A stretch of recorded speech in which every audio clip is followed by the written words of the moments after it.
മോരൊഴിച്ച് മത്തിക്കറി വെക്കാം. ഇത് കാസർഗോഡ് സ്റ്റൈലില് ഇല്ല, ഇത് ശരിക്കും പറഞ്ഞാൽ കണ്ണൂർ ഭാഗത്താണ് ഇതിങ്ങനെ ചെയ്യല്. വേണ്ട ഇൻഗ്രീഡിയൻസ്: ഇഞ്ചി, പച്ചമുളക്, തക്കാളി, കുഞ്ഞുള്ളി, ഇത്രയും സാധനം ഇതിനെ വേവിക്കാം. മഞ്ഞൾ,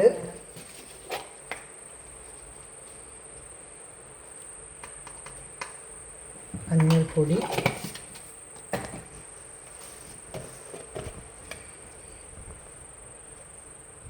മുളക് പൊടി, കുറച്ച് ഉപ്പും ചേർത്ത് വേവിച്ചെടുക്കണം. വെള്ളം ഒഴിച്ചിട്ട് വേവിക്കും. നമുക്കിതിലേക്ക് 1 കപ്പ് വെള്ളം ഒഴിക്കുക. ഇതിൽ വേവിച്ചെടുക്കാം.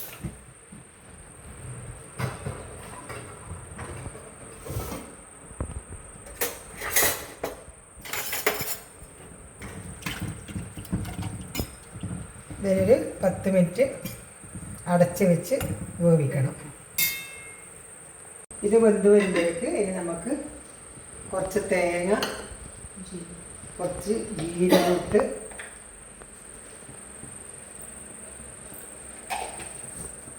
അരച്ചെടുക്കണം.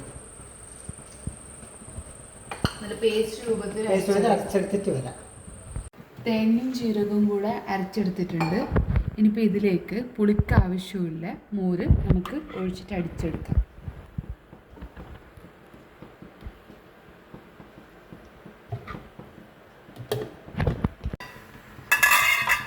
ഇപ്പോൾ നമ്മൾ തക്കാളിയും പച്ചമുളക്, ഇഞ്ചി, ഉള്ളിയെല്ലാം നല്ലോണം വെന്തിട്ടുണ്ട്. അതൊന്ന് നല്ലോണം മിക്സ് ചെയ്യണം. കുറച്ചൊന്ന് ഉടച്ചെടുക്കുന്നത് നല്ലതായിരിക്കും.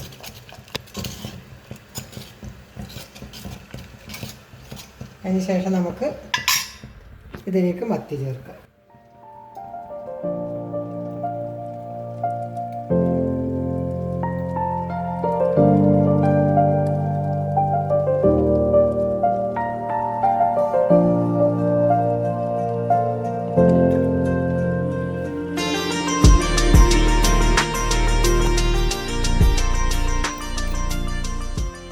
മത്തിയനി ഇതിൽ കിടന്നിട്ടൊന്ന് ഒരു 10 മിനിറ്റ് പോകട്ടെ. ഇപ്പോൾ ഏകദേശം 10 മിനിറ്റായി. ഇനിയിപ്പോൾ നമുക്ക് ഇതിലേക്ക്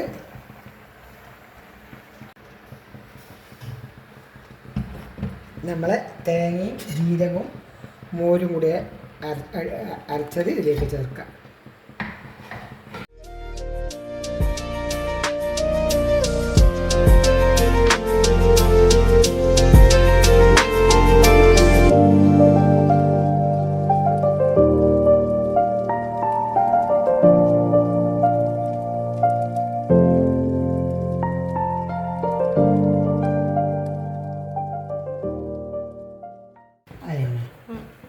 ഈ സമയത്ത് നമുക്കിതിൽ ഉപ്പുണ്ടോ എന്നും കൂടെ ഒന്ന് നോക്കണം.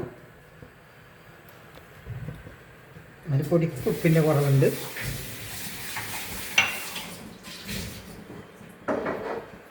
അതും കൂടെ ഇതിലേക്ക് ചേർക്കാം.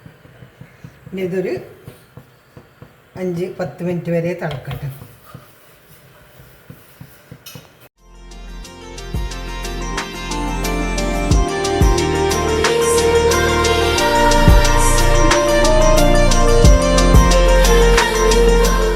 നമുക്ക് 2-3 തണ്ട് കറിവേപ്പിലയും കൂടി ഇതിലേക്ക് ചേർക്കാം. ശരിയൊന്ന് നല്ലോണം തിളച്ച് വെച്ചാൽ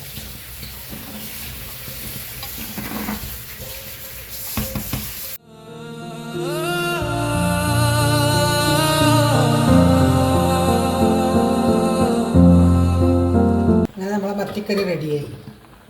ഇത് ഒരുപാട് സമയം തിളക്കേണ്ട ആവശ്യമില്ല. കാരണം മത്തി ഓൾറെഡി വെന്തതാണല്ലോ ആദ്യം തന്നെ. പിന്നെ മോരൊഴിച്ചാൽ പിന്നെ ഒരുപാട് സമയം തിളക്കേണ്ട ആവശ്യമില്ല. നമ്മളെ മത്തിക്കറി റെഡി.